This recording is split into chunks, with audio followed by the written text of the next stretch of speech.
For the nervous system to respond, communicate, and maintain the body's health and safety, it must take in and digest information from the outside world. The sensory organs, the eyes, ears, nose, tongue, and skin, provide much of this data.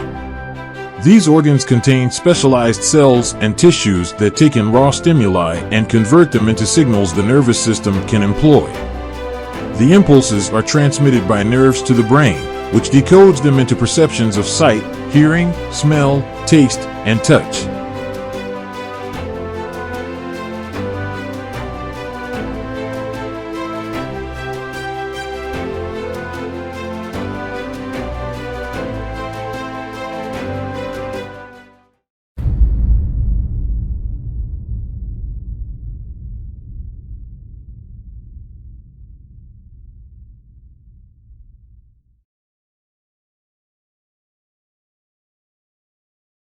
Sight. The miracle of vision is one of the greatest gifts we have as members of the human race, despite the fact that we often take it for granted. Simple activities like watching our favorite sports teams, seeing a deer in the wild, and taking in great works of art enrich our lives in completely incalculable ways. But how much do we actually understand about these enigmatic structures, the eyeballs that enable all of these surreal experiences? Your eye are around 1 inch wide and weigh 0.25 ounces. The human eye is capable of distinguishing between about 10 million different colors. While our nose and ears continue to expand throughout life, our eyes do not. An average of 4,200,000 times a year, the human eye blinks. This implies that you would earn $210,000 a year if you received a nickel for each time you blink. Over 2 million functioning pieces make up an eye. There are 107 million light-sensitive cells in each of the eyes. The fastest muscle in your body is your eye. So, in the blink of an eye was coined. Brown eyes are the most popular eye color worldwide. Underneath brown eyes are blue ones. As a result, someone can have surgery to turn their brown eyes blue. Tigers' night vision is 6 times more advanced than humans. The fear of eyes is known as ometophobia. Pirates believed that wearing earrings would improve their vision. These are only a handful of the innumerable facts regarding one of our body's most intricate and fascinating organs that may be discovered. Hearing. A genuinely unique way to experience the world around us is through our ears. It can have an impact on how we communicate and learn, as well as keep us alert. Hearing is something we find to be quite fascinating here at the hearing place. The pupil of the eye widens even in the presence of minor noises. This may explain why people who work with their hands often, like jewelers, surgeons, and others, are upset by loud noises. They notice a subtle eyesight fog. Are you aware? A substantial lunch will momentarily dull your hearing? Your ears are quite good at locating the source of a sound, but they are less skilled at estimating its distance. A young child picks up 90% of their knowledge by listening to background speech. Researchers predict that more than a third of kids with even a small hearing loss will fail at least one grade. A buzzing or ringing noise in the ears known as tinnitus affects about 15% of people in the United States. The ailment dates back thousands of years. Assyrian clay tablets describe it. Smell. According to Dave Mesko, Senior Director of Marketing and Strategy at Cintas Corporation, businesses should establish programs that work to manage malodors in toilets and other crucial areas of the facility because our sense of smell is closely tied to memory and perception. Businesses may make sure visitors are always welcomed with a fresh aroma and a good first impression by using cleaning programs and odor control products. Except for identical twins, each person has a distinct olfactory identification that is like to a fingerprint.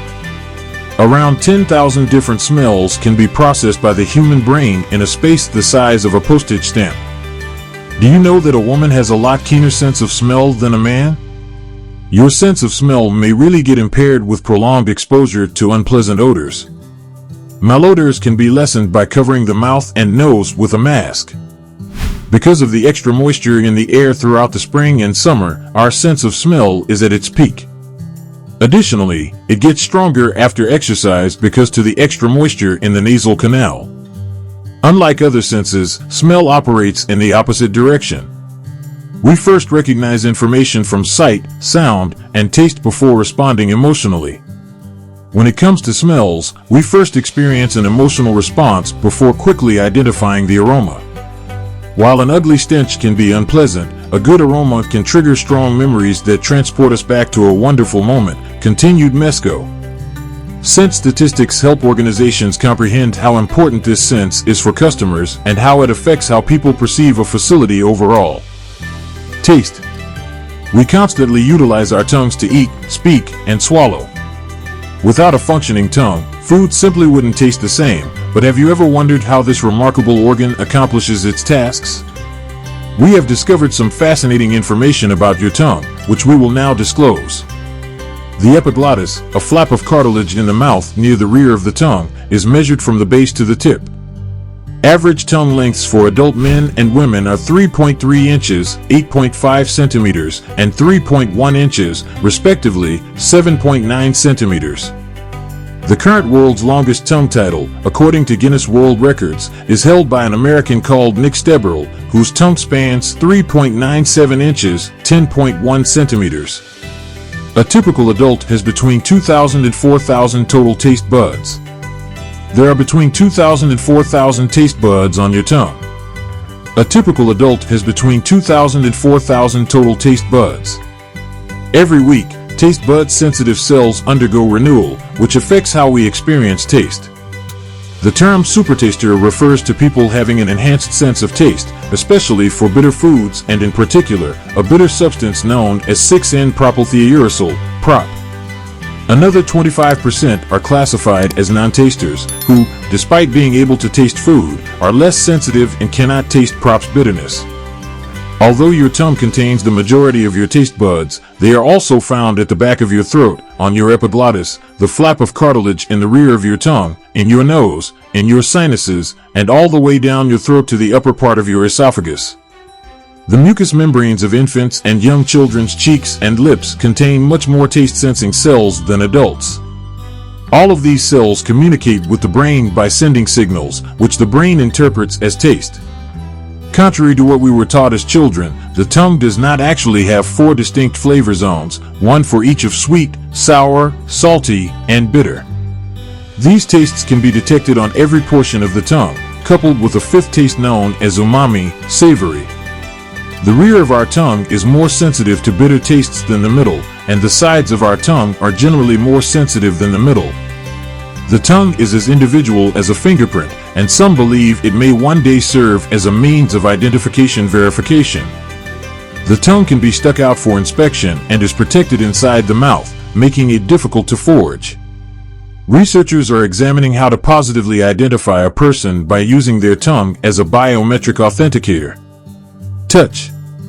Perhaps the most underrated sense is touch. Every second of every day, we all acquire tactile information about the environment around us. If you're sitting down right now, your butt is being squeezed into your chair.